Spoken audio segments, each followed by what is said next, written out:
Setelah lihat CCTV, keluarga korban lift Kuala Namu lapor polisi. Ada sejumlah fakta terbaru mengenai kasus wanita jatuh dari lift Bandara Kuala Namu yang bikin heboh beberapa hari terakhir. Fakta terbaru tersebut diantaranya adalah rencana keluarga korban melapor ke polisi hingga reaksi Kementerian Perhubungan terhadap kasus ini.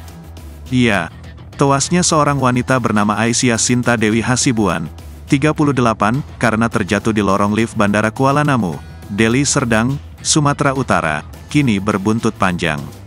Keluarga menyatakan akan melaporkan pihak Bandara Kuala Namu ke polisi. Dilansir dari Kompas.com, kakak korban Raja Hasibuan, 58, menilai, korban tewas lantaran keamanan lift yang tidak baik. Raja menjelaskan, hingga kini keluarga masih belum menerima penyebab kematian korban. Mereka menduga lift yang digunakan Aisyah, error sebelum dia terjatuh.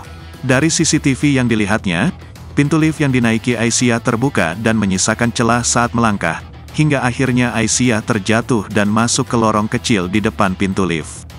Raja mengungkapkan, sebelum ditemukan tewas, Aisyah terlebih dahulu berangkat mengantar keponakannya ke Bandara Kuala Namu pada Senin, tanggal 24 April tahun 2023, malam.